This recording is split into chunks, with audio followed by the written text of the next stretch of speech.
Today, this is October 5th, 2016. We are in Warsaw.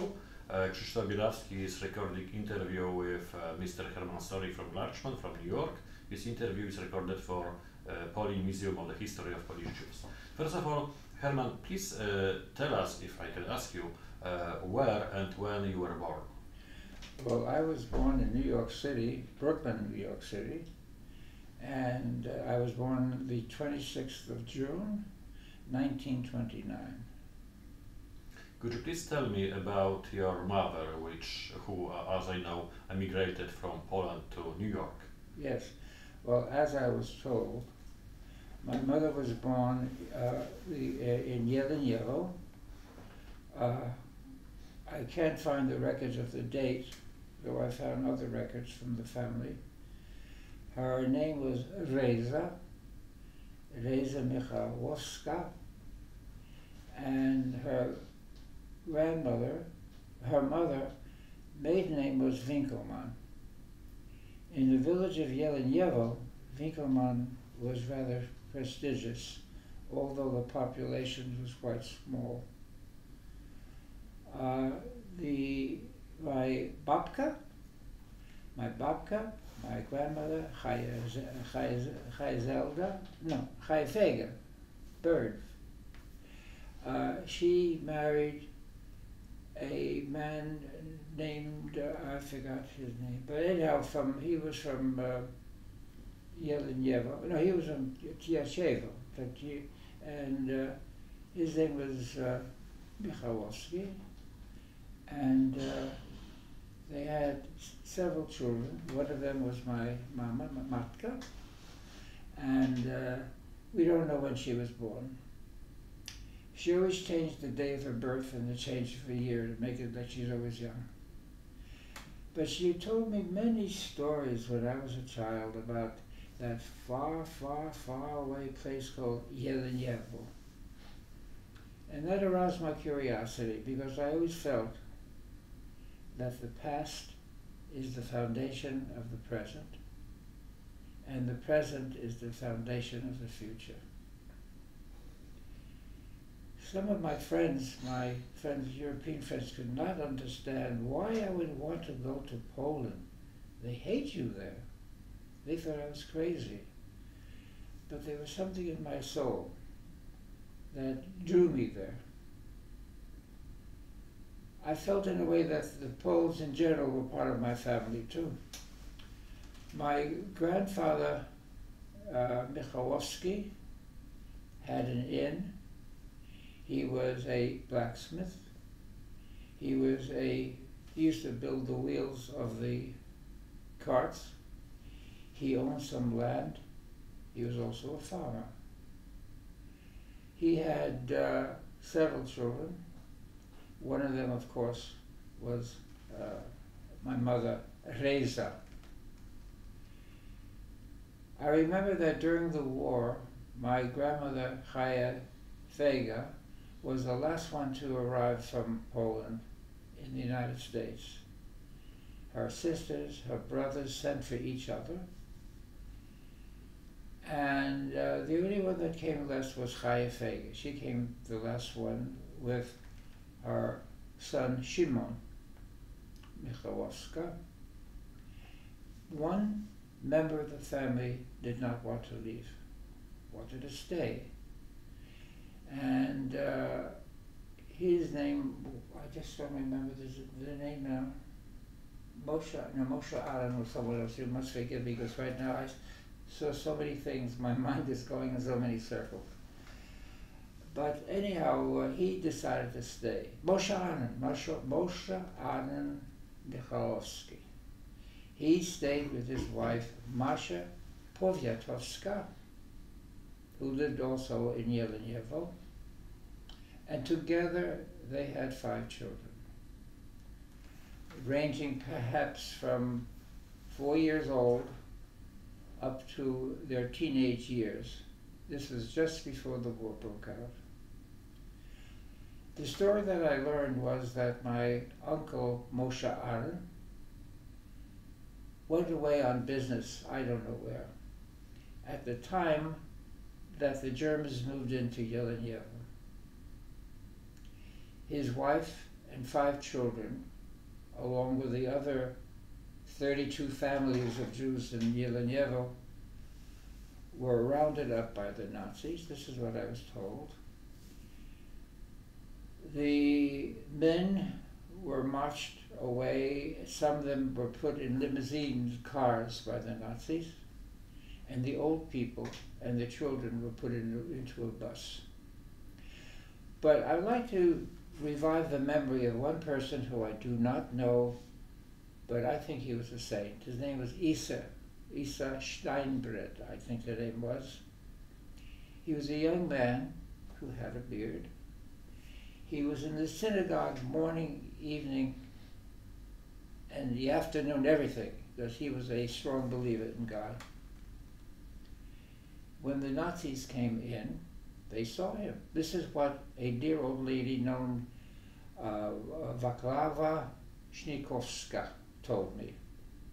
They came up to Isa, and I'm telling you this because I want to keep his memory alive. And they said, they pulled a hair from his beard and said, tomorrow you come back without your beard.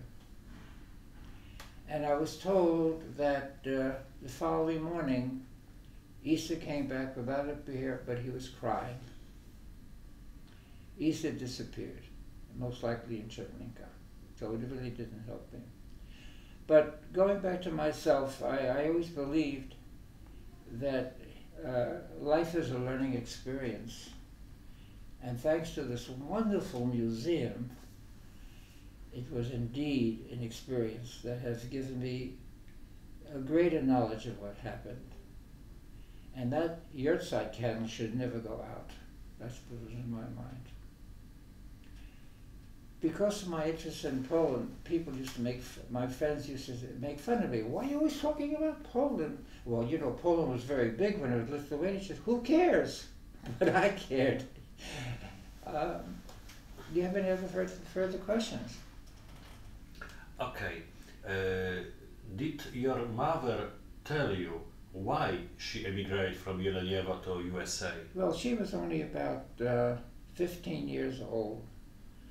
It started like a pattern. First came my Aunt Malka. She came in 1905, more than 100 years ago. She and her husband, who came from the same region, they got married in America, sent for my aunt, what was the other one name?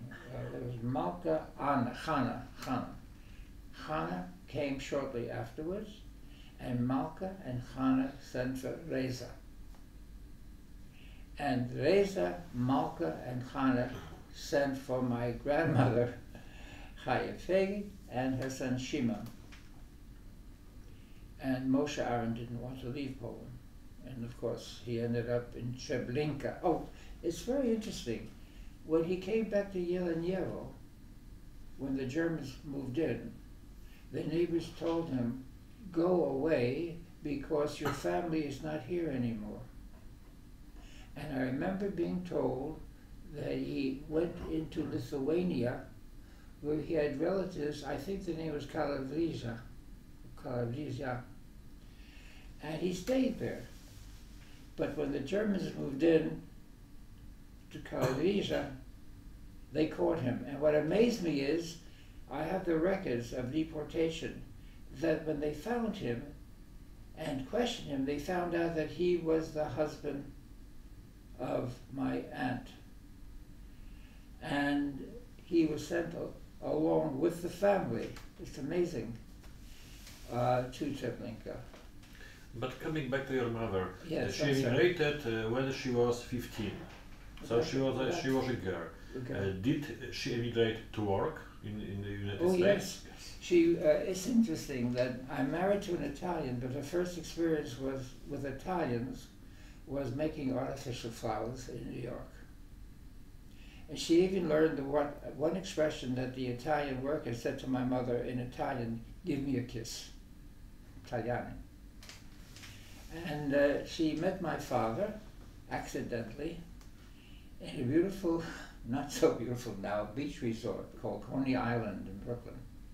She was with her sisters on the beach, and here comes this handsome-looking man, Abraham Jack Stork, who accidentally tripped on her toes, and she whispered to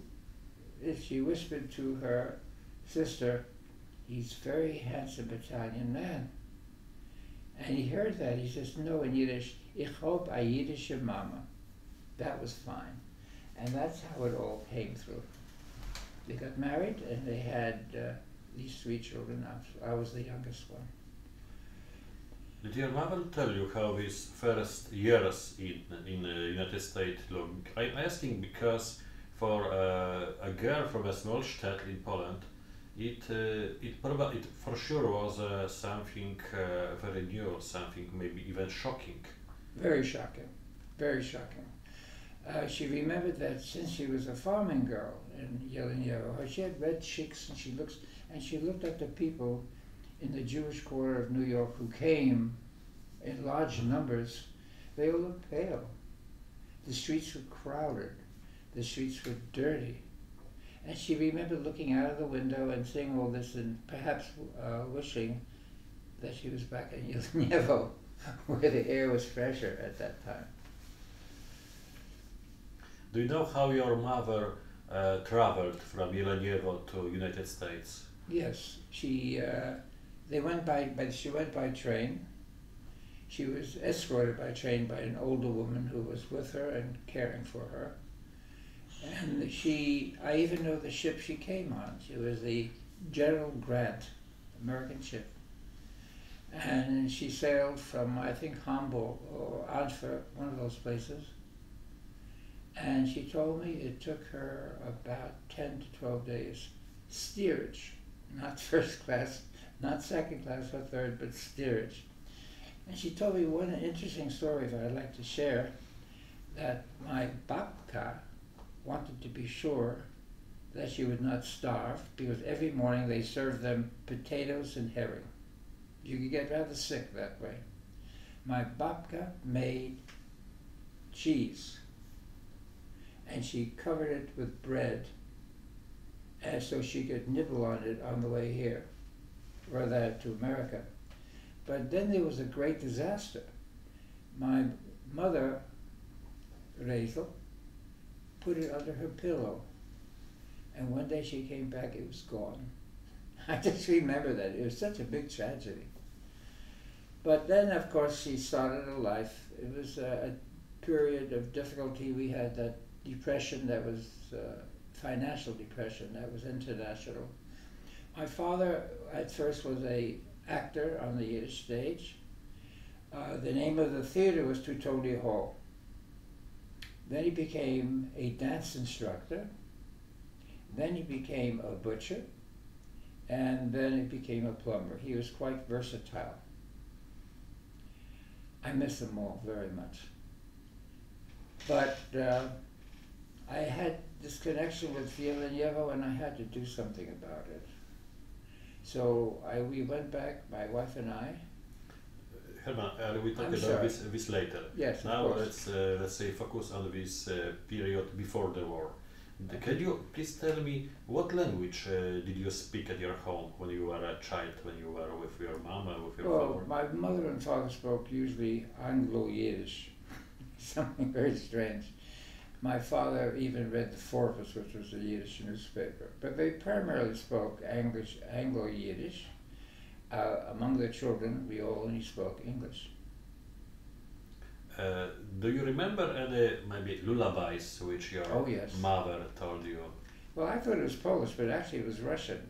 It's Bashki Bayu. And interestingly enough, I later learned it was a Kazakh lullaby. And when I was young, my mother used to say, the melody was da da da da da da da da Baishka Bayu, da da da da da da da da Baishka Bayu. I was already asleep when she got to that point. What stories did your mother tell you about Yelenievo, about Poland? What was the image of a country? Well, it was her home. I'm sure she had great affection for it in the village of Jelenievo, otherwise she wouldn't be talking to me about it. But she remembered certain incidents that were not very pleasant. My Aunt Hannah, she used to go to the lake nearby because it was a lake district and gather fish. And on Sunday, she would go in front of the church as the people were coming out of the church. And when she wanted to sell some fish, they threw rocks at her. I remember that. That was a sad story. I couldn't understand why or what holiday it was, but she was a strong woman. She didn't let anything affect her. That stand out. But I did remember that one day in Brooklyn, she had a visitor from her hometown who was Christian, who came to see her. I guess there was good relationships. And his name was Pilsudski. I remember that name. Why? Because it was so strange to my ears. And he spent the day there. My mother made typical Polish Jewish food, etc. And that's what I remember about that. But she was always remembering, but she didn't know literally by literally all of Polish. She knew some words and so forth. And once I wanted to surprise her. So I got an Anglo-Polish newspaper and I put it on the table. She didn't even look, she thought it was for the garbage pan. She wrapped it up to keep all the garbage there. It was called Nowy Świat. I remember that. I don't know what it means, but it means new day? New world. New world. I remember that. So again, I became more and more interested because it was the land, the country, and the town of my mother. And I loved my mother. And this was expressed by my interest in where she was born. You said that your parents spoke Anglo-Yiddish. Tak. What language did you speak? What is the first language? Yiddish? English? English. My sister spoke English. I mean, I knew some words like schmata, which meant rags in America. Or my mother, when she saw somebody who was very common looking, she would say, what was the word that my mother used? Prost. Prost. He's prost. Things like that. And yes, I remember once my mother and her sisters began singing Polish lullabies together. I remember that. What lullabies? I don't remember. And then I remember that my mother and her aunt Basia Michalowska, who came from a town called Tczewo. And they were dancing a Polish melody like this. And I was so impressed because none of my other friends had that kind of feeling about it. Mm-hmm. They went like this to one part of the room and then they went back to the other part. And we all laughed. And the food we had was very much Polish. Stuffed cabbage, sweet and sour, herring, so many things. I don't remember all of them now. But now I get a lot of Italian food because I'm married to an Italian. Was your family, I mean your parents and their kids, religious? No, not really. We observed certain traditions that we didn't break. The only time that my father and my mother stopped eating kosher meat for a while was during the war. And my father had a very good friend who happened to be an Italian-American butcher. So the only way we could get meat, I mean meat that would be identified as kosher, would be from this butcher. I think his name was Esposito. Makes me think, makes me laugh. Herman, please tell me about your arrival to Poland, your first arrival to Poland. What was your motivation? What did you know about Poland before? Well, my motivation was to go to the place where my mother was born. I love my mother, as most people do. And I didn't know what to expect. And I was married by then, and interestingly enough, by pure accident, I met this Polish man who is now one of my dearest friends. And we met in New York. interesting enough. And I said, you know, my wife's not going to Poland. Well, I'm a guide. I can show you around.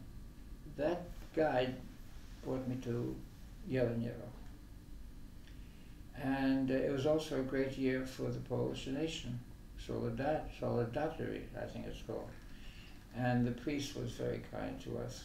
And he gave my son a pin of Polish Solidarity, red and white, I remember that. When was it? When was this first visit?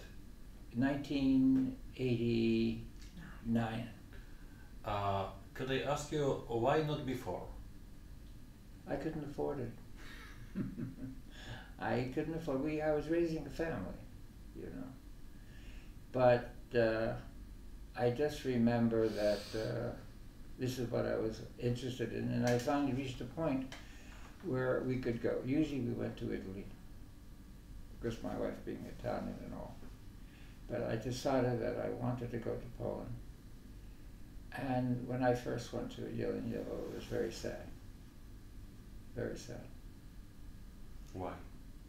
They weren't there. That's why. What did you find in Jeleniero? What was your impression? Well, I found Father Bedashvik, a jolly old priest who did not know that there were Jews ever in Jeleniero. He didn't even know that there was even a Jewish cemetery. And no one knew that Jews ever lived there. And I felt they have to be revived, the memory. It was so important. If it wasn't revived, then death comes again to a memory. Father Bedashvik came to the cemetery the following day. And Sunday, he announced to the congregation that they should pray for the Jews who were their neighbors. It was then that I decided to go to the cemetery, which was in terrible condition. It was weeds and junk. Junk is old clothes, old shoes. The gate, however, was half open, like it was saying, "What took you so long?" You know? And my wife and I promised that we were going to revive it as best as we can and as best as we could afford. It started at a rather low expense because the dollar was so strong. But then as the time went on our working at the cemetery, the zlotly got expensive and the dollar got, but we wouldn't stop. So what works did you do in the cemetery?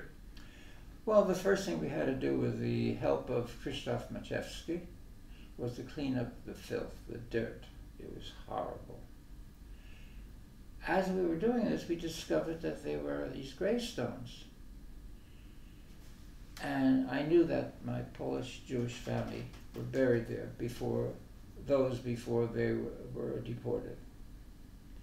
And with the help of Krzysztof Maciejewski and Poles, we eliminated the dirt, the filth, and what have you. And from him, we met Mr. Saturnin, who was the one who built the wall. I'm sorry, Susie, what were you saying? My wife was Janek Helpenrich. Oh yes, thank you. Janek Jagielski was there. He was extremely helpful. Dziękuję bardzo. And yeah, she's sort of cueing me on the side. That's why we're all looking at her to see what she has to say. And Janek came down, and we decided that we were going to clean it up. Then we decided we were going to build a monument. The only Jewish stonecutter left was in Warszawa. And my wife, my Christian wife, made a design she designed the monument. The expression I took from a sentence that is usually recited during the high holy days of Yom Kippur, the Day of Atonement, of remembrance. And that was, in love they shall be remembered, and in memory they shall live. So the whole symbol of the cemetery was life, remembering. I didn't plan it that way, but it happened. For example, the last sign on the cemetery today says, you should not forget, keep the memory alive. Not in those words exactly, but everything was memory, memory, memory. Now I'm proud of the cemetery. We have many Christians going there.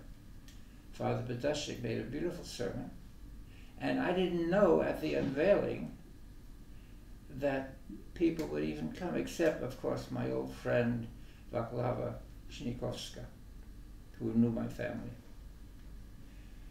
We were sleeping at the parish that night, and someone told Christoph, a few people there are waiting for the ceremony.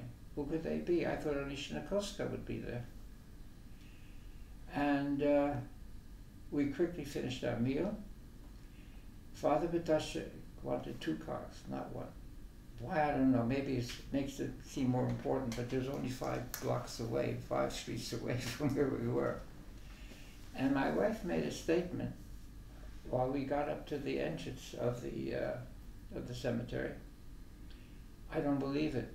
I said, what?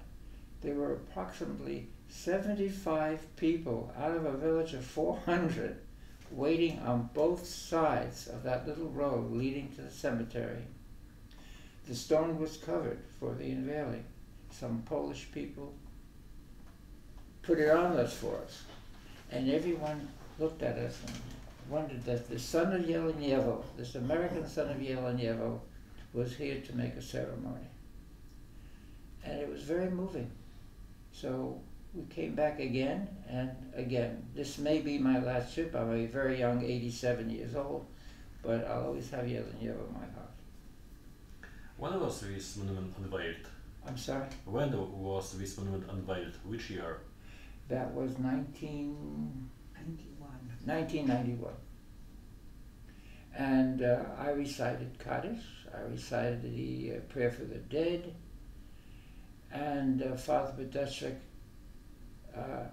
made a statement about the Jews, which was very favorable. And on the end, he said, may we all meet in heaven together. And he came with his black robe, I wore my white skull cap, and we kissed each other. That was a beautiful scene in Jelenievo. You said that about 70 people from the village came and took part in the ceremony. Absolutely. Were there any Jews? No. But Well, as I know, I'm My sorry wife for... is trying to tell me something. Were they, Cecilia? Edelson from Suwałki. Who? Edelson, not an Oh yes, I'm sorry. I need her to. Mr. and Mrs. Nahum Edelman, one whose gravesite we visited. He and his wife were the last 2 Jews in Suwałki, which once had about 6,000 Jews. We became very close friends, Mr. Edelman, and he was there. And when the walls were made later, there was only barbed wire, rusty barbed wire. And when we finished it, I went to his home, which was in Warsaw. When he came over, he looked at it, and I remember that's the best gift I had. He kissed me on both cheeks when he saw that. That's why I was so moved when I saw his burial site, you know. Does that answer your question? I mean, do you have it? That's all right. That's all right.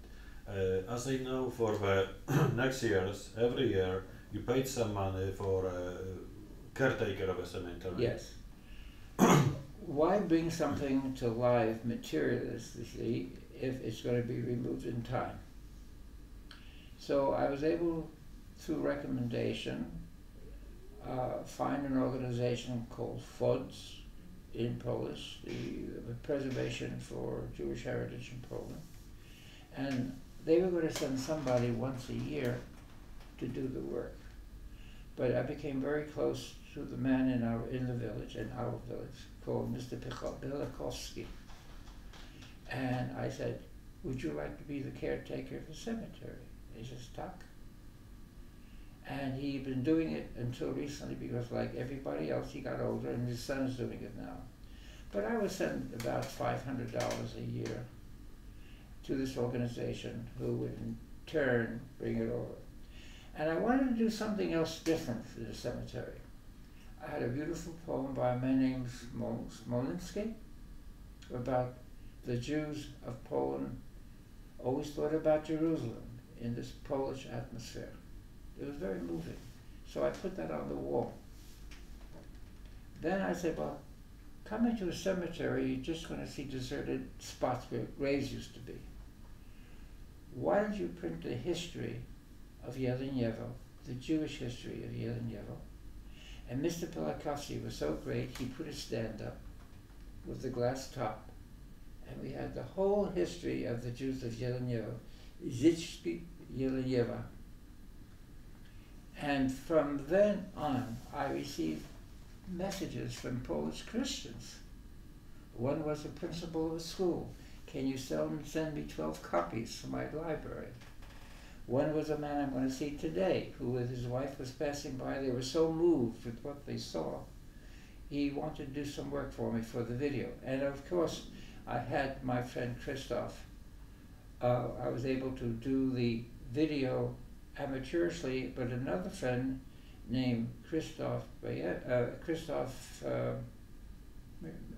Machevsky and Christoph Biłewski, that's you, of course I can't pronounce your name, who did more. He put it all together in one film, and it had music in the background. And it was very moving. Because of that, it was put on YouTube, Dziękuję bardzo, and 6,000 people have seen it. Christians, Jews. So I'm able to keep the memory alive now. When you came to Poland, you met a few people who still remembered Jews from Yelenyevo. What did they tell you? Yes, well, I met this lovely woman. Her name was Waglava Ishnikowska. And she probably thought I was a rabbi. I don't know why. But she said, oh, I remember your uncle. He was so kind. He taught me how I should live, etc., etc., etc. And that she also remembered Heike, who was a friend of hers. They went to school together, Polish school. But she told me a very sad story, which may be not in the routine of this interview, but she said she remembers that Heike was taken away during the deportation. And for some reason, I can't understand why, but she told me that Heike came back. And she told Miss Schnikowska, yes, that first the Jews will be deported, then the Polish will be deported, since the Germans considered them inferior. And Heike said to Miss Schnikowska, I'm going to go and see how my home looks. And Waglava said to her, you should not do that. If someone recognizes you, they may report you to the Germans. I'll go for you. She went and she came back, and she says that the windows are broken, the storeroom with potatoes are scattered all over the floor. So Heike said, there's nothing I could do. I will come back again to you shortly and tell you what I think is happening. Mrs. Schnikowska, she never came back. These are the things that impressed me so much between Jew and Gentile Polish.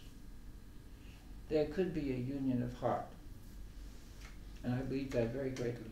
And now I have so many Polish friends, like Krzysztof, I can't pronounce it in Polish, Bielewski, my friend, and it was my big mama, who always takes care of me when I come here.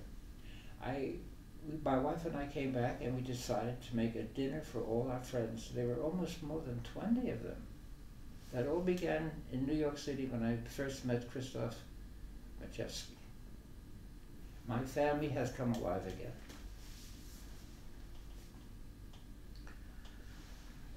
Did you meet anyone else who remembered Jews from Yelenyevo? Because you mentioned Wacława Sznurkowska. Oh, in Poland? Yes, in Poland. No. She was already, at that time, younger than I am now. And she remembered I had pictures. She said, "Oh yes, I remember her. Her name was Barbara Basha. I don't remember having a cousin named Basha, but that was the name she gave. Oh, she was so nice to me." And a woman said, another woman from the village, "Where is she?" "She's dead. She's dead." And the funny thing is, I must share this to make it a bit bright for you. I was taking pictures with Mrs. Schnikowska and Mrs. Pilikovsky. And my wife said to me, Herman, hold them around and take a picture of them." So when I did, I expressed to the old lady, who was so poor, her house has been recently demolished. I said, Pana? I said, "Jesteś piękna." And she said to me, "Me? Piękna?" And she took off her boobs and said, "Look at me. I'm old. I'm tired. I'm ugly. There's so many beautiful people being here." And he called me, what's the word again for beautiful? Piękna. Piękna. And then I put my arm around her and she said, in a Jewish cemetery, she said, I forgot what she said. "He called me Piękna. He has my arms around me. Jesus Christ." He has his arms around me. Again. And that was such a lovely moment. A very lovely moment. My heart is still there in Jeleniavo, and it shall always be. A few days ago, you came to Poland once again. Yes. Could you please tell me about this visit? This was very emotional. Maybe because I'm older now. I mean, one day I see a person, a Polish Jew who became very close to me, his wife, Mr. and Mrs. Adelson, and I went to see their graves. They died a natural death. They were the last two Jews in Suwałki. That was another death. It was a normal death, but it was a death. It was a form of departure. I was very moved. I don't cry very easily, but I was crying like a baby to recite Kaddish for my friend. What was your question again? Because my memory's not too good anymore. What happened this week? What happened in Jeleniavo on Monday, on Tuesday? Oh, why that did you was come? something. I went to Jeleniavo. We stayed in a hotel in Suwałki, and my mother's cousin Tanya, her last name was Lis from Suwałki. She used to say that they went by horse and wagon from Suwałki to Jeleniavo to see her grandmother. Not to digress, when the Germans came into Suwałki and many of the Jews were running around knowing not what to do, she went with her little baby to the border with the Soviet soldiers.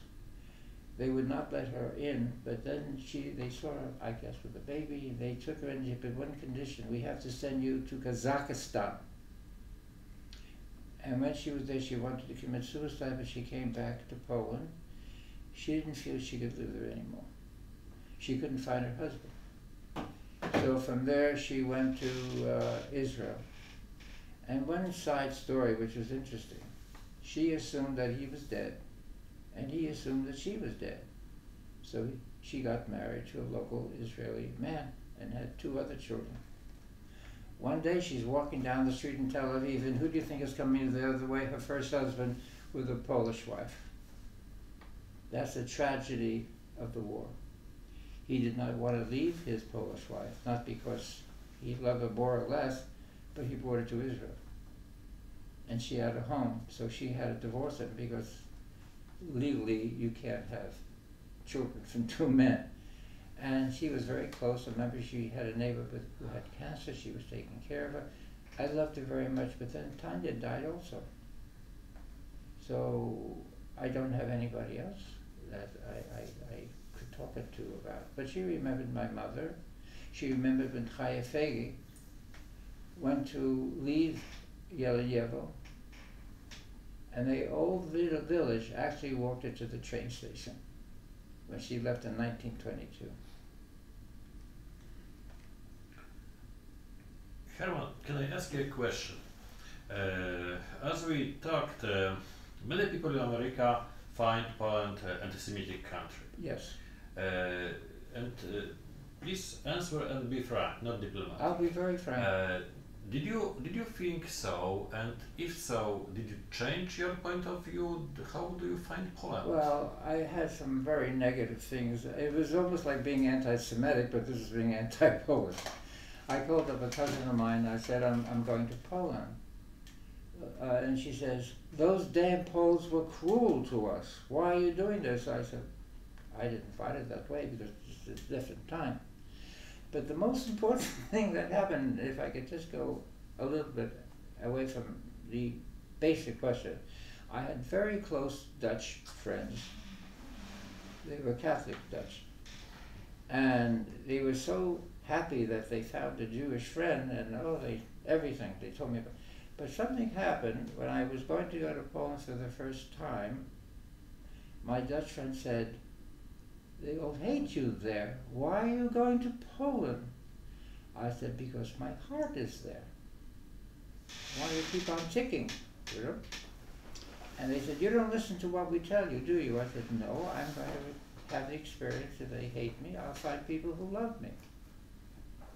That broke our relationship of 20 years. I went to Poland. I made a video. The video was made into a miniature movie, and the last gift I gave them was that video. Seeing the friend. By the way, I don't want to forget one other person, if I may digress, but she was so wonderful, and she's died since then too. Her name was Maria Szymanowska from Warsaw. This is a story within a story, but I'll be very brief because my wife is looking at me and saying I'm talking too much. But anyhow, she was visiting the parish of Jeleniewo and became a close friend of Father Badacek, etc., etc., etc. And I needed somebody to translate what I was saying in Hebrew and Aramaic, which was the language of Jesus, into Polish. So I gave her all the prayers that I recorded. It was in English. It was originally Hebrew, Aramaic, Polish. I needed it in English I needed it in Polish for the people who came to the cemetery. She spent the whole night translating everything into Polish. And she said something very nice. She said, you know, this is the first time I've ever read Jewish prayers. They're beautiful. And the last time I saw Maria was the last time we were here. She had cancer, and we loved her. So when I was saying Kaddish for the Jews, I was also saying Kaddish for her as well.